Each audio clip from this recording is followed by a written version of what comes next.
মানুষ নিজের জীবনে ঈশ্বরকে খুব মান্য করে, ওনার জন্য কি না করে। ভিন্ন ভিন্ন নামে তাকে স্মরণ করে, তাকে পুজো করে, তার আরাধনা করে। সে জানে যে ঈশ্বর তাকে শক্তি অবশ্যই দেবেন, তাকে সাহায্য অবশ্যই করবেন। কিন্তু যখন প্রশ্ন আসে গুরু এবং ঈশ্বরের, তখন গুরুর মান কখনো কম হওয়া উচিত নয়। কারণ সত্যি বলতে কি, গুরুই হলেন সেই সিঁড়ি যা বেয়ে আপনি ঈশ্বরের কাছে পৌঁছানোর পথ খুঁজে পাবেন। সেই পথ আপনি গুরুর থেকেই পাবেন। গুরু না থাকলে আপনি কখনো ঈশ্বর লাভ করতেই পারবেন না। আর জীবনে অনেক সময় লক্ষ্যের থেকেও অনেক বেশি গুরুত্বপূর্ণ হলো পথ। তাই এই পথের সম্মান করতে শিখুন, অর্থাৎ গুরুকে সম্মান করতে শিখুন। কারণ গুরুই হলেন পরমেশ্বর। তাহলে আসুন আর আমার সাথে ভালোবেসে বলুন, রাধা রাধা। আপনার জীবনে আপনার প্রকৃত বন্ধু আসলে কে? আপনার সব থেকে শ্রেষ্ঠ মিত্র আসলে কে? তিনি যিনি সময় এলে পরে আপনাকে সাহায্য করেন, নাকি তিনি যিনি সময় এলে পরে আপনাকে অর্থ দেন? দেখুন, আমরা হলাম মানুষ, আমাদের জীবনে লেনদেন চলতেই থাকে। এটা আমাদের জীবনের অভিন্ন অংশ। কিন্তু অনেক সময় এমন হয় যে আমরা তাকেই নিজের প্রকৃত বন্ধু বলে মনে করি, যিনি আমাদের একটা বহুমূল্য উপহার দেন, ঠিক কিনা? এবার আপনার জীবনে সেই বহুমূল্য উপহার কোনটা? ওই অমূল্য মিত্র আসলে কে? সেই সিদ্ধান্ত হলো আপনার। কিন্তু যদি আপনি আমাকে জিজ্ঞেস করেন, তাহলে আমার মতে স্বর্ণ, হিরে, মুক্ত, ধন এগুলো বহুমূল্য নয়। বহুমূল্য হলো সঙ্গ, যখন আপনি একা হয়ে যাবেন। সময়, যখন আপনার তাকে প্রয়োজন হবে। সমর্পণ, যখন আপনার বিশ্বাসের প্রয়োজন পড়বে। যে মানুষ আপনার প্রতি এই 3 গুণ প্রদর্শন করেন, যিনি আপনার কঠিন সময়ে আপনাকে অবশ্যই সঙ্গ দেবেন, যখন আপনার প্রয়োজন পড়বে আপনাকে অবশ্যই সময় দেবেন, আপনার প্রতি সম্পূর্ণ সমর্পিত থাকবেন, সেই হলো আপনার আসল মিত্র, সেই হলো আপনার প্রকৃত বন্ধু। কারণ সত্যি বললে, বন্ধুত্বের অর্থই হলো নিজেকে সম্পূর্ণরূপে কারোর কাছে সমর্পণ করে দেওয়া। তাই আপনার সেই বন্ধুর জন্য নিজের প্রাণ উজাড় করে দিন, আর ভালোবেসে বলুন, রাধা রাধা। মানুষ জীবনে 3টে কাজ অবশ্যই করে থাকে। কিছু দান করে, কিছু গ্রহণ করে, আর কিছু ত্যাগ করে দেয়। এটাও ভাবতে থাকে যে এটা করলে কিভাবে করবে। দেবার জন্য পর্যাপ্ত ধন নেই, নেবার জন্য সংসারে অত স্নেহ নেই, আর ত্যাগ করার জন্য জীবনে এত সুখই নেই, তাহলে কিভাবে করবে? আসলে আমরা বস্তুগত চাহিদা অর্জনে এত ব্যস্ত হয়ে পড়ি যে আমরা বুঝতেই পারি না যে কি নেবার আছে, কি দেবার আছে, আর কি ত্যাগ করার আছে। তাহলে আজ আমি আপনাকে বলেই দিই, মনে রাখবেন এই 3টে গুরুত্বপূর্ণ গুণ, 3টে গুরুত্বপূর্ণ কথা। দেবার জন্য আছে দান, নেবার মতো আছে জ্ঞান, আর ত্যাগ করার মতো আছে অহংকার। যখন আপনি দান করতে শিখে যাবেন, জ্ঞান অর্জন করার শক্তি আপনা থেকেই আপনার মধ্যে চলে আসবে। আর যখন এই জ্ঞান আপনার মধ্যে প্রবেশ করবে, অহংকার আপনা থেকেই আপনার থেকে দূরে চলে যাবে। যে ব্যক্তি এই 3-এর মধ্যে ভারসাম্য বজায় রাখতে পারে, তার বর্তমান, ভূত, ভবিষ্যৎ, লোক, পরলোক সবকিছু শুধরে যায়। যেই দিন আপনি দান করতে শিখে যাবেন, জ্ঞান আহরণ করতে শিখে যাবেন, অভিমান ত্যাগ করতে শিখে যাবেন, আপনার সর্বশক্তিশালী, সর্বশক্তিমান পরমেশ্বরেরও প্রয়োজন পড়বে না। কারণ তখন ঈশ্বর আপনার মধ্যেই বাস করবেন। তাহলে আসুন আর আমার সাথে ভালোবেসে বলুন, রাধা রাধা। জীবনে অনেক সময় সমস্যা আমাদের চারদিক থেকে ঘিরে ফেলে। এই সমস্যা নানান ধরনের হতে পারে।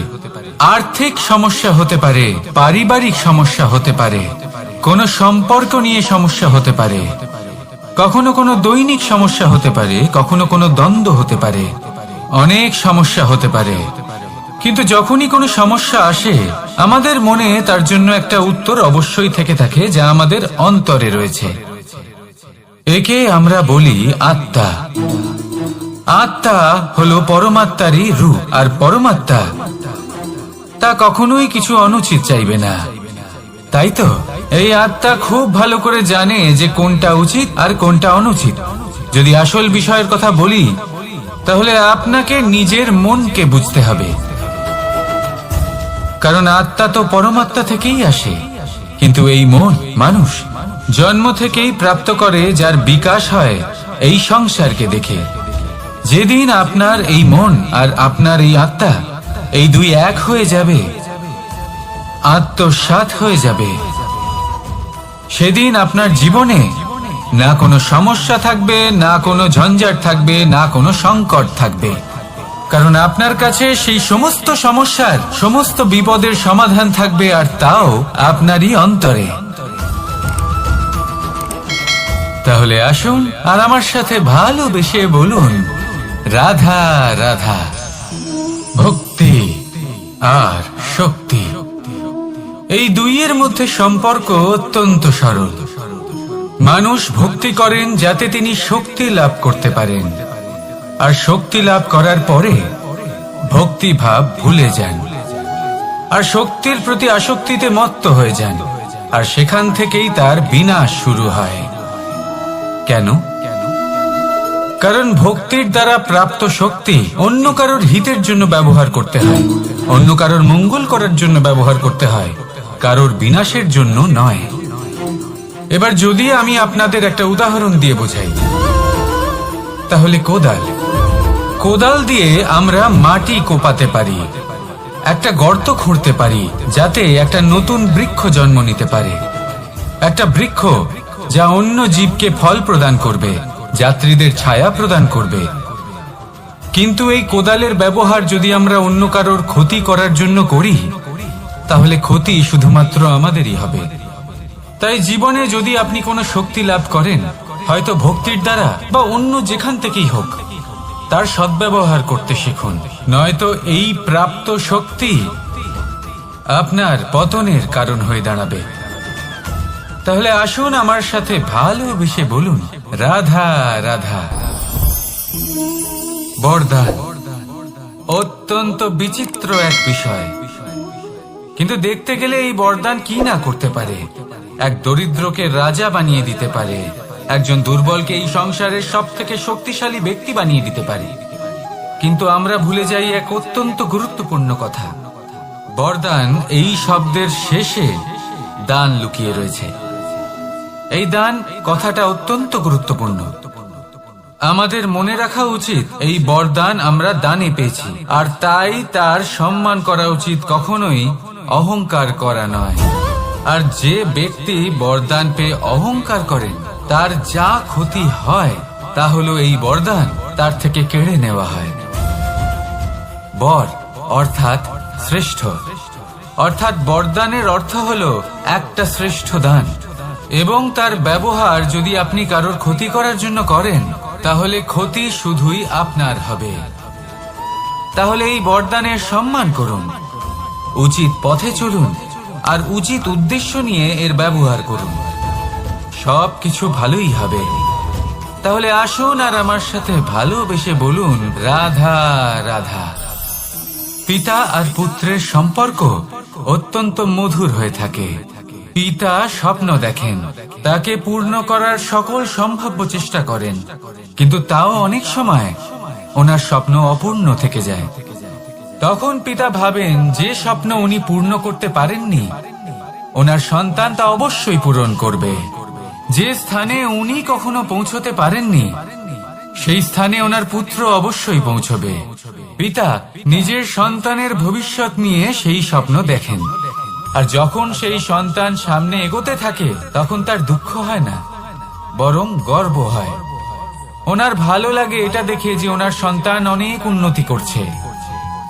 কিন্তু যখন সন্তান নিজের অভিভাবকের শক্তি দেখে, তার যশ দেখে হিংসা করতে থাকে, সমস্যা সেইখানেই শুরু হয়। সেই জন্য সকল সন্তানকে এটা মনে রাখতে হবে। দেখুন, পুত্র হবার সুবাদে, এক সন্তান হবার সুবাদে এটা হলো আপনার অধিকার যে আপনি আপনার পিতার থেকে বেশি উন্নতি করবেন। আপনার পিতাও এটাই চান, কিন্তু সুস্থভাবে এটা করুন। একটা রেখা টেনে নিন যাতে আপনি তাতে এগোতে পারেন আর আপনার পিতার তাতে গর্ববোধ হয়, আর সেই বিষয়ে দুঃখ না হয় যে আমার সন্তান আমাকেই ছোট করার চেষ্টা করছে। ইতিহাস সাক্ষী রয়েছে, যে মানুষ অন্য কাউকে ছোট করার চেষ্টা করেছেন সেই মানুষই ছোট হয়ে গেছেন। আর আমার মনে হয় না আপনি এটা চান, কারণ কোনো একদিন আপনিও কারোর পিতা হবেন। আসুন আমার সাথে ভালোবেসে বলুন, রাধা রাধা। সাথী। সাথী এই শব্দটির ব্যাখ্যা কে কিভাবে করে? মিত্র, সখা, বন্ধু, কিন্তু অর্থ একটাই। তিনি যিনি আপনার সঙ্গী হন আর তিনি যার সাথী আপনি হন। এবার সব থেকে বড় প্রশ্ন হলো এটাই যে তিনি কে হতে পারেন যাকে আপনি আপনার সাথী বলে মেনে নিতে পারেন, নিজের সখা, নিজের মিত্র, নিজের বন্ধু মেনে নিতে পারেন। আপনার সাথী হলেন তিনি যিনি দুঃখের সময় আপনার পাশে থাকবেন, আপনার হাত ধরে থাকবেন। আপনার সাথী হলেন তিনি যার হাত আপনি নিজের সুখের দিনে ধরে থাকবেন। সেই সাথীরই হাত ধরুন যিনি দুঃখে সবসময় আপনাকে সাহায্য করার জন্য তৎপর হয়ে থাকেন, আপনার পাশে থাকেন, আর যাকে সুখের দিনে আপনি আপনার সাথে রাখতে পারেন। আর যখন আপনার সাথে আপনার এই সাথী থাকবে তখন আপনি এটা বুঝবেন যে যখন জীবনে দুঃখ আসে তখন এই দুঃখ কমে যায়, সবার মধ্যে ভাগ হয়ে যায়। আর যদি তখন সুখ আসে তাহলে সেটা সবার উপস্থিতিতে আরো বেড়ে যায়। এটাই হলো প্রেম, এটাই হলো ভালোবাসা, এটাই হলো সঙ্গ। যেমন সম্পর্ক আমার আর রাধার মাঝে। তাহলে আসুন আর আমার সাথে ভালোবেসে বলুন, রাধা রাধা। আমাদের মনে যখন কোনো প্রশ্ন ওঠে, কোনো দ্বন্দ্ব জাগে, তখন আমরা যাই আমাদের গুরুর কাছে, আমাদের আরাধ্যের কাছে গিয়ে জিজ্ঞেস করি। এইভাবেই একদিন আমি পৌঁছলাম আমার আরাধ্যের কাছে, আমার মহাদেবের কাছে, আর ওনাকে প্রশ্ন করলাম যে মহাদেব, জীবনে আনন্দ পাওয়ার, উৎসব পালনের, প্রেম ভাগ করে নেবার, জীবনকে উপভোগ করে নেওয়ার সর্বশ্রেষ্ঠ সময় কোনটা? মহাদেব হাসলেন আর উনি বললেন, জীবনে উৎসব পালনের সব থেকে শ্রেষ্ঠ দিন হলো মৃত্যুর ঠিক আগের দিনটা। প্রেম ভাগ করে নেওয়ার সব থেকে শ্রেষ্ঠ মুহূর্ত হলো মৃত্যুর ঠিক আগের মুহূর্ত। জীবনকে উপভোগ করে নেওয়ার সর্বশ্রেষ্ঠ প্রহর হলো মৃত্যুর এক প্রহর পূর্বে।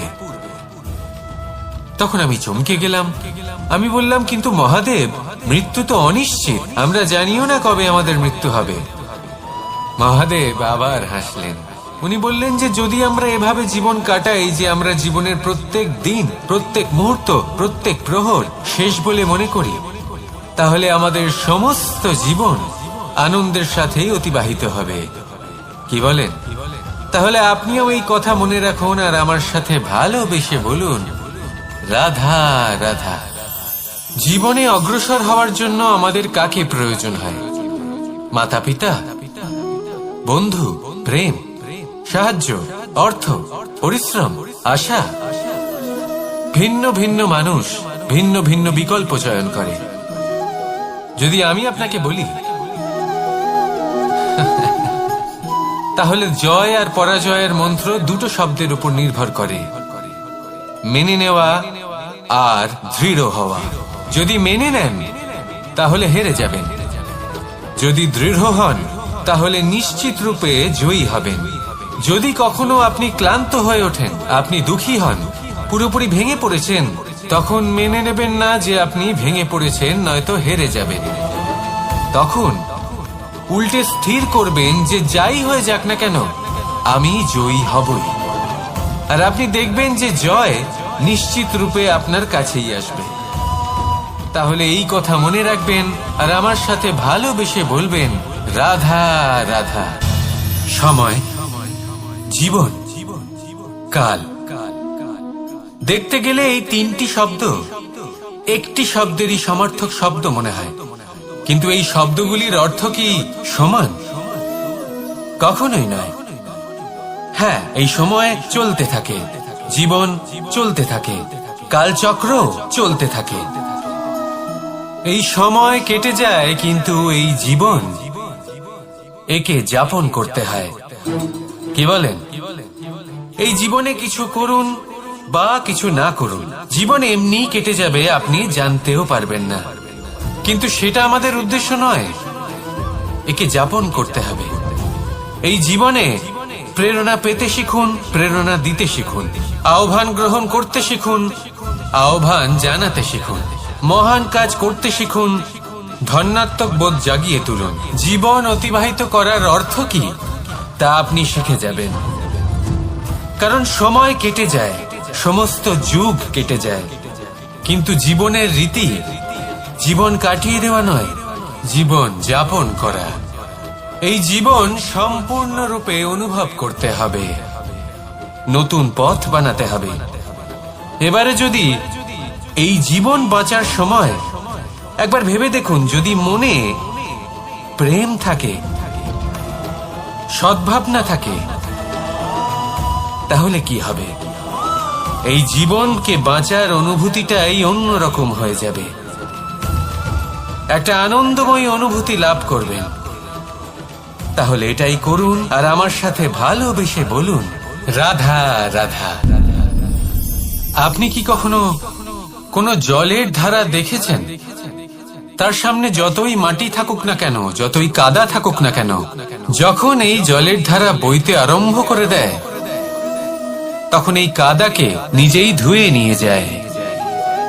ওই কাদাকে ধুয়ে দেয় এবং নিজের পথ নিজেই তৈরি করে নেয়।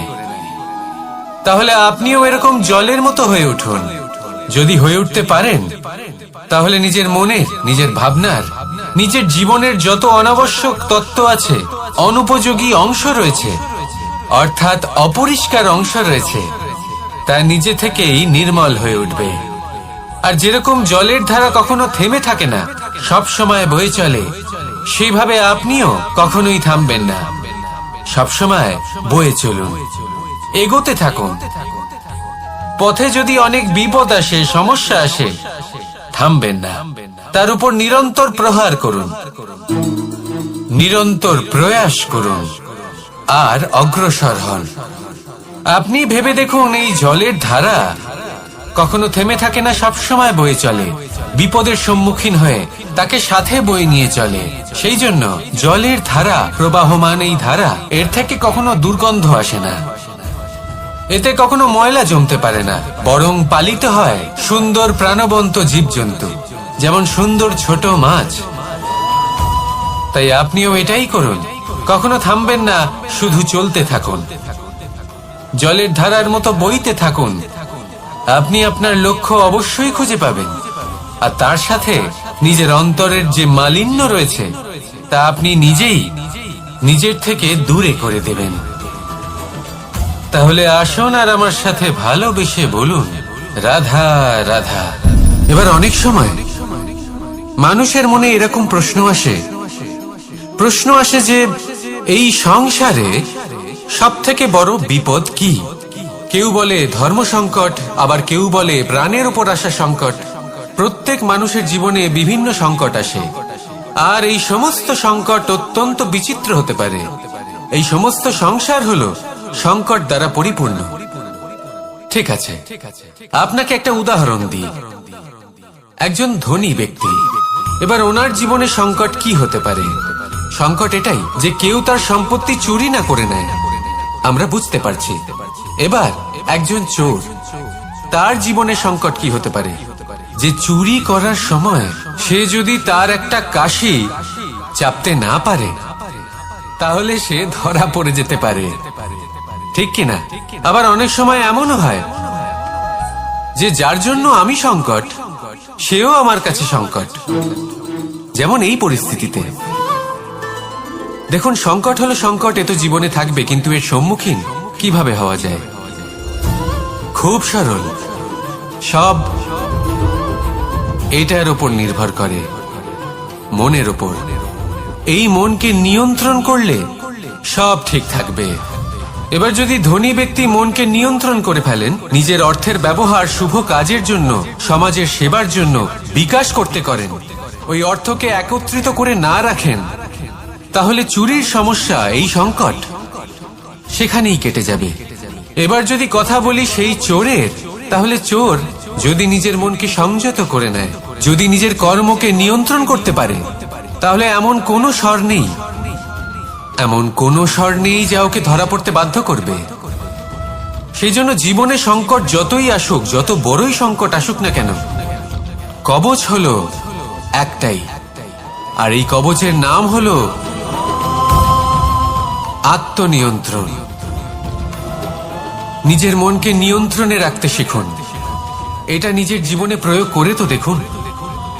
যদি আপনি করতে পারেন, তবে আপনি দেখবেন যে সংকট তো জীবনে আসা যাওয়া করে, কিন্তু সেই সংকটগুলির সম্মুখীন আপনি এইভাবে করতে পারবেন। তাহলে সেটাই করুন, আর আমার সাথে ভালোবেসে বলুন, রাধা রাধা। এই দড়িটা দেখুন, ছোট ছোট রেশম দ্বারা তৈরি, এটা সরু সুতো দ্বারা তৈরি হয়েছে এটা, আর এ অত্যন্ত কোমলও বটে। আর আপনি চাইলে এটা সোজাও করে দিতে পারেন, আর চাইলে এটা বেঁকিয়েও দিতে পারেন, আর যদি চান তাহলে এটা গোল গোল করে বেঁধে কোথাও রেখেও দিতে পারেন। এবার এই কোমল দড়ি যদি কোনো নিষ্ঠুর কঠিন পাথরে বারংবার জড়িয়ে দেওয়া হয়, তাহলেও তাকেও কাটতে পারে, নিজের ছাপ ছেড়ে যেতে পারে, সেটার আকারও বদলে ফেলতে পারে। এবার এর কারণ কি? এর কারণ হলো অভ্যাস আর নিরন্তর প্রচেষ্টা। যদি আপনিও চেষ্টা করেন আর নিরন্তর কর্ম করে যান, তাহলে আপনার প্রারব্ধ পাথরের মতো কঠিনই হোক না কেন, তাতে ভাঙন ধরিয়েও আপনি নিজের লক্ষ্যে অবশ্যই পৌঁছতে পারবেন। একটা গুরুত্বপূর্ণ কথা মনে রাখবেন, সুকর্মের অভ্যাস আর নিরন্তর প্রয়াস, এই হলো সাফল্যের মন্ত্র। তাহলে জীবনে এই মন্ত্র আনুন, আর আমার সাথে ভালোবেসে বলুন, রাধা রাধা।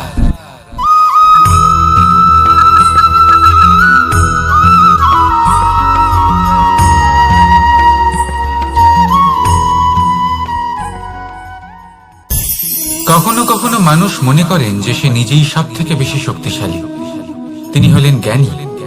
দেখুন, এটা ভালো ব্যাপার যে আপনার মধ্যে শক্তি আছে, জ্ঞান আছে, আর এটা শুধু আপনার জন্য নয়, এই সমস্ত সমাজের জন্য, দেশের জন্য, সমগ্র পৃথিবীর জন্য অত্যন্ত আবশ্যক। কিন্তু এই কথাটাও বোঝা অত্যন্ত আবশ্যক যে এই জ্ঞান যেন কখনো অহংকার না হয়ে ওঠে। যখন মানুষের মধ্যে জ্ঞান থাকে, তখন সে রাম হয়ে ওঠে। রাম, যিনি সমুদ্রের বুকে সেতু বানিয়েছিলেন, বানর সেনার দ্বারা রাক্ষস রাজকে পরাজিত করেছিলেন, আর চিরকালের জন্য সবার কাছে আদর্শ হয়ে উঠেছিলেন। আর যদি মানুষের মনে অহংকার জন্মায়, তাহলে সে রাবণ হয়ে ওঠে। দেশে বিদেশে যতই খ্যাতি থাকুক না কেন, সে রাক্ষস হয়ে ওঠে, নিজের সাথে সাথে সমস্ত কুলের বিনাশ করে বসে।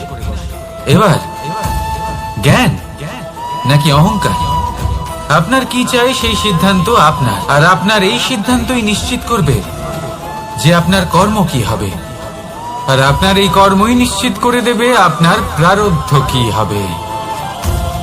তাহলে শুভ কর্ম করুন, আর আমার সাথে ভালোবেসে বলুন, রাধা রাধা। কোনো বাগানের কোনো বৃক্ষকে দেখেছেন যেখানে সুগন্ধি ফুল থাকে, রসালো ফল থাকে, তখন মন প্রফুল্ল হয়ে ওঠে, মন থেকে সেই বৃক্ষের প্রতি ভালোবাসা জন্মায়। কিন্তু যিনি বাগানের মালিক, শুধুমাত্র তিনিই জানেন যে কিভাবে এই বৃক্ষকে আগলে রাখতে হয়, কিভাবে তার পরিচর্যা করলে এতে সুন্দর সুগন্ধি ফুল হবে, রসালো ফল হবে। কখনো কখনো প্রয়োজনের থেকে বেশি রোদ পেলে এই বৃক্ষগুলি শুকিয়ে যায়, প্রয়োজনের থেকে কম রোদ পেলেও এই বৃক্ষ কিন্তু শুকিয়ে যায়। প্রয়োজনের থেকে কম জল যদি পায়, এই বৃক্ষ শুকিয়ে যেতে পারে। প্রয়োজনের থেকে অতিরিক্ত জল যদি পায়, তখনও এই বৃক্ষের শিকড়গুলি নষ্ট হয়ে যেতে পারে। এবার এটাই কিন্তু আমাদের সংসারের সাথেও হয়। আমাদের সংসারের সকল প্রতিভাশালী ব্যক্তি, যেমন লেখক, বিচারক, প্রবক্তা, যোদ্ধা, এদের সবার ক্ষেত্রে এই কথাটাই প্রযোজ্য। যদি বেশি প্রশংসা করা হয় তাহলেও এরা হারিয়ে যাবেন। প্রয়োজনের থেকে বেশি যদি নিন্দা করা হয় তখনও তারা নত হয়ে পড়বেন।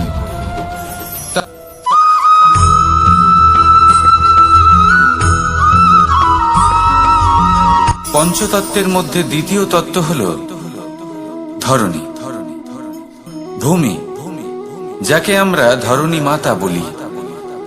এই ধরণী ধৈর্য ধারণ করে, আর এর ওপরেই আমাদের সমগ্র সংসার নির্ভরশীল। কারণ এই ভূমি সহ্য ক্ষমতা রাখে, এর সহ্য ক্ষমতা হল অপরিসীম। সন্তান যতই আঘাত প্রদান করুক না কেন, প্রেম পূর্বক সহ্য করে, আর তার বদলে অমূল্য রত্ন প্রদান করে। সন্তান যদি হাল চালায় তাহলে তার বদলে তাকে অন্ন প্রদান করে। এটাই হলো ধরণী। এবার এর থেকে আমরা কি শিক্ষা পেতে পারি? এটাই যে কারোর জন্য কিছু করা বা কাউকে কিছু দেওয়া মনে কোনো কামনা ছাড়াই। আর এই কথাটা বুঝে যান, যদি কারোর জন্য কামনা না রেখে বা কোনো পাওয়ার আশা না রেখে কারোর জন্য কিছু করেন বা কারোকে কিছু দেন, যদি এটা আপনি শিখতে পারেন তবে আপনি ভালোবাসতে শিখে গেছেন। আর সেই জন্যই এই ধরিত্রীকে মাতা বলা হয়। কারণ মাতা শুধু উনি নন যিনি গর্ভে সন্তানকে ধারণ করেন, মাতা তো উনিও যিনি জীবন বাঁচতে শেখান, যিনি জীবন বাঁচার উদাহরণ প্রদান করেন। তাহলে ধরণীর থেকে এই নিঃস্বার্থ ভাব শিখুন, নিঃস্বার্থ ভালোবাসা শিখুন, আর এই ভালোবাসার সাথেই বলুন রাধা রাধা।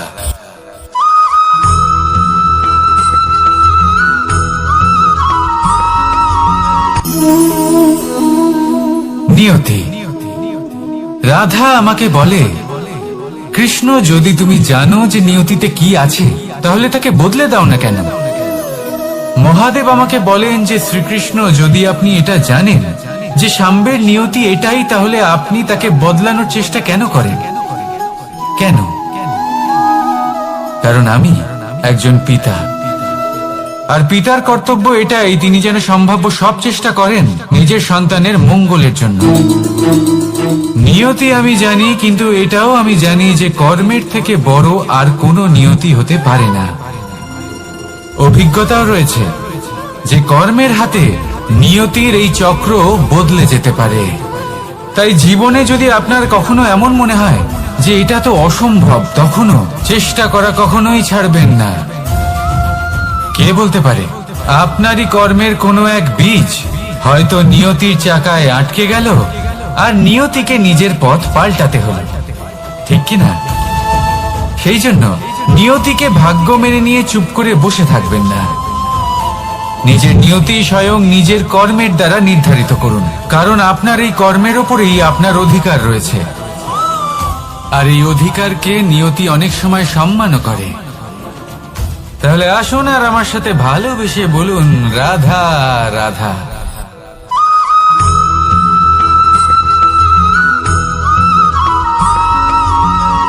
মানুষ ভাবেন যে ধন অর্জন করা হলো অত্যন্ত গুরুত্বপূর্ণ। তিনি আজীবন ধন অর্জন করতে থাকেন, ধন অর্জন করার চেষ্টা করতে থাকেন। সে যাই হয়ে যাক না কেন, পরিশ্রম করতে থাকেন।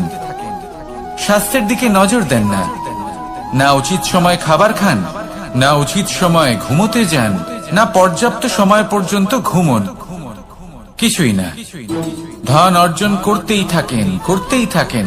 আর কিছু সময় পরে যখন তিনি অসংখ্য ধন লাভ করে ফেলেন, তখন তার সাথে ওনার শরীরে অনেক রোগ বাসা বাঁধে। এইসব রোগের উপচার করতে করতে সেই সমস্ত ধন যা উনি অর্জন করেছেন তা তিনি ব্যয় করে ফেলেন। শেষ পর্যন্ত কি হয়? আমরা যেভাবে এসেছি ঠিক সেইভাবেই ফিরে যাই, ধন এখানেই থেকে যায়। দেখুন, একটা অত্যন্ত গুরুত্বপূর্ণ কথা রয়েছে যে আপনার বোঝা উচিত। এই যে ধন, তার ব্যবহার করুন জীবনকে আরো ভালো করে তোলার জন্য। ধনের সদ্ব্যবহার করা উচিত, এমন যেন না হয় এই ধন আপনাকে ভোগ করে ফেলে। এই জীবনকে নিশ্চিত রূপে আরো শ্রেষ্ঠ করে তুলুন, কিন্তু এই ধন অর্জন করার এই প্রক্রিয়াতে নিজের সারা জীবনকে নষ্ট করে ফেলবেন না।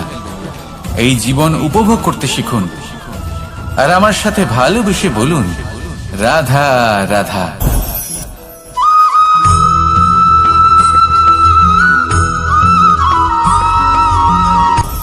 আপনি কখনো পর্বতের শিখরে উঠেছেন? আপনি দেখতে পাবেন পর্বতের পদতলে প্রচুর সুন্দর ফুল রয়েছে, সবুজ বনানী রয়েছে। যত আপনি ওপরে উঠতে থাকবেন তত ফুল কমতে থাকবে, সবুজ বনানী কমতে থাকবে। আরো কিছুটা ওপরে উঠলে কাঁটা জাতীয় গাছ দেখতে পাবেন, শুকনো গাছ দেখতে পাবেন। আরো যদি ওপরে ওঠেন তাহলে পাষাণ দেখতে পাবেন। আরো ওপরে উঠলে হিমখণ্ড দেখতে পাবেন। এই যে পর্বত, তা মনুষ্য জীবনের সব থেকে উত্তম উদাহরণ।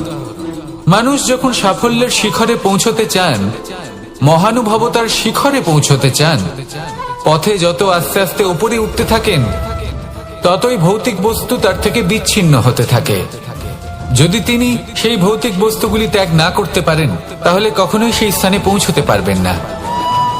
আর মানুষ যদি উচিত ত্যাগ করতে পারেন, পথে অগ্রসর হতে থাকেন, এগোতে থাকেন, তাহলে একদিন না একদিন তিনি মহানুভবতার, জ্ঞানের, সাফল্যের হিমের স্বাদ অবশ্যই লাভ করবেন। মনে রাখবেন, মানব জীবনে ত্যাগ হলো অত্যন্ত গুরুত্বপূর্ণ অংশ। আসুন আমার সাথে ভালোবেসে বলুন, রাধা রাধা।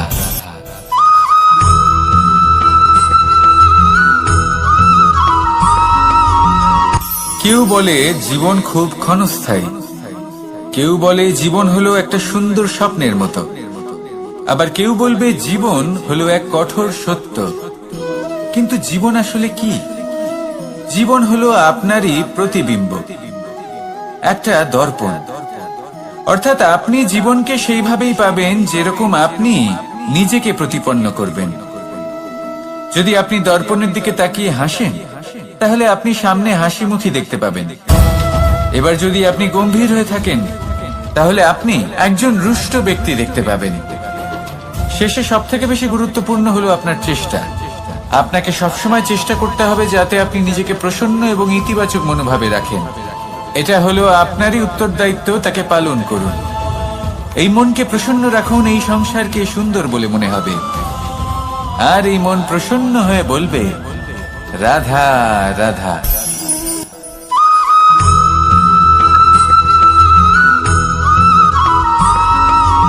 আমাদের শরীর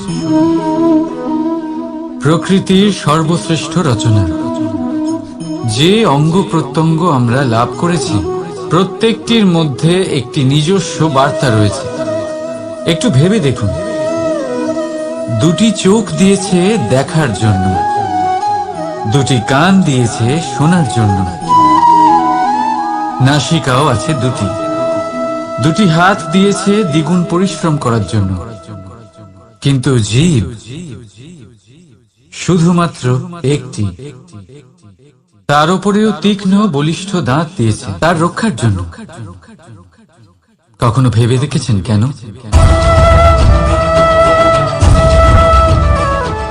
কারণ শব্দ আর শব্দের প্রয়োগ মানুষের সবচেয়ে বড় অস্ত্র, যার প্রয়োগ যত ভেবে চিন্তে করা যায়, মানুষ তার জীবনে ততটাই উপরে উঠতে পারে।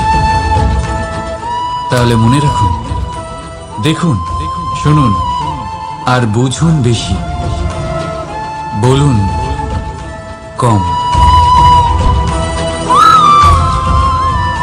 রাধা রাধা।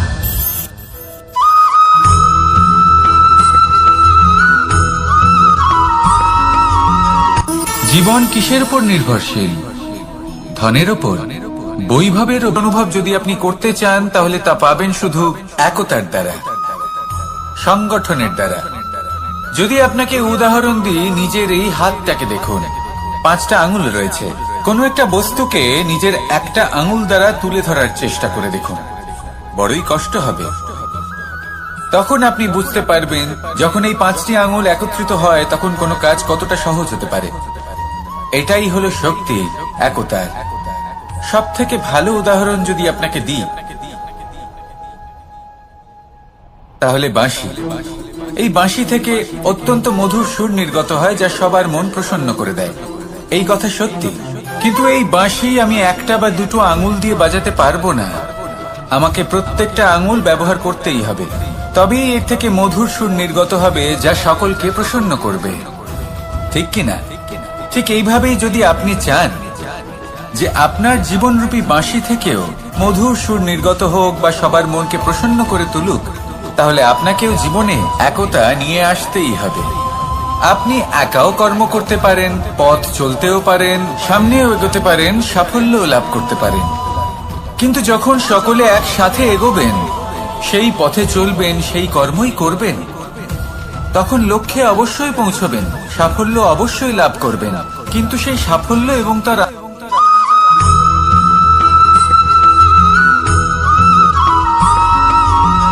এই সংসারে সব থেকে বেশি কোমল বস্তু হলো রেশম। এই রেশম এতটাই কোমল হয় যে এর পুরো একটা থান শুধুমাত্র একটা হাতে ধরা সম্ভব। কখনো ভেবে দেখেছেন এই রেশম কিভাবে হয়? একটি কীট তার লালার দ্বারা উৎপন্ন হয়। এই কীট সেই রেশমকে পাক দিতে থাকে, পাক দিতেই থাকে, আর আস্তে আস্তে তার মধ্যেই জড়িয়ে পড়ে। শেষে ওর এই সুন্দর অমূল্য সৃষ্টি রেশমের এই সুতো তার নির্মাণ কার্য পূর্ণ হয়, কিন্তু তাতেই ও নিজে বন্দী হয়ে যায়। নিজেরই মায়াজালের এই বন্দী গৃহে নিজেই ফেঁসে যায়। এবার এই সুতোকে ব্যবহারযোগ্য করে তোলার জন্য এই কীটগুলিকে এই কবচের সাথেই ফুটন্ত জলে ফেলে দেওয়া হয়। এই সংসারে যদি আমাদের স্বপ্ন এই সংসারের দুঃখ হরণ করার জন্য, এই সংসারে সুখ বিতরণ করার জন্য হয়, তবেই আমাদের প্রগতি সম্ভব। যদি আমাদের এই স্বপ্ন শুধুই আমাদের এবং আমাদের স্বার্থ সিদ্ধির জন্য হয়, তাহলে এই স্বপ্ন আমাদের অন্ধ করে দেবে, আমাদের অন্ধকারের পথে নিয়ে যাবে, আর আমরাও সেই কীটের মতো হয়ে যাব। নিজেদেরই মায়াজালে আমরা নিজেই ফেঁসে যাব, আর শেষে আমরা যদি কিছু লাভ করি তা হবে একাকিত্ব, অন্ধকারময় মৃত্যু। তাই স্বপ্ন অবশ্যই দেখুন, কিন্তু এমন ভাবে স্বপ্ন দেখবেন না যে তার এই বন্দিগৃহে আপনি নিজেই ফেঁসে গেলেন। স্বপ্ন দেখুন পরোপকারে।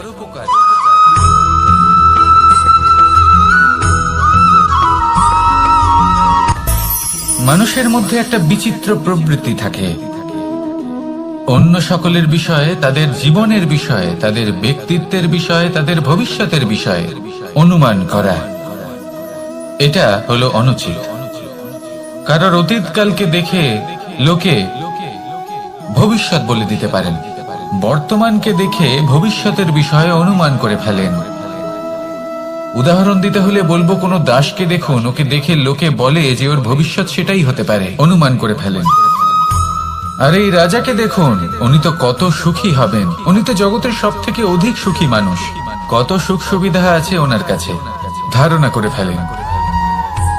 তবে সত্য তো এটাই যে কারোর ব্যক্তিত্বের বিষয়ে, তাদের ভবিষ্যতের বিষয়ে আপনি পূর্ণ সত্য কখনোই বলতে পারবেন না, শুধু অনুমান করতে পারবেন। আর এই অনুমান করে সত্যি কোনো লাভ হয় না, কারণ এই কাল সেটা হলো অত্যন্ত শক্তিশালী। কালো থেকে কালোতর কয়লাকেও হিরেতে পরিণত করতে পারে, অনেক বড় বড় রাজাকেও বিদূষক বানিয়ে ফেলতে পারে এক মুহূর্তেই। তাহলে আপনি অনুমান করে কি লাভ? কি পেলেন অনুমান করে? সেই জন্য কারোর বিষয়ে কোনো অনুমান করবেন না, তার ভবিষ্যতের বিষয়ে অনুমান করতে যাবেন না, কারোর বিষয়ে কোনো ধারণা করে নেবেন না। কিছু করতে হলে ভালোবাসুন, সবার মধ্যে ভালোবাসা ছড়ান, সবার মধ্যে ধন্যাত্মক ভাব ছড়ান। এই মন প্রসন্ন হয়ে বলবে রাধা রাধা।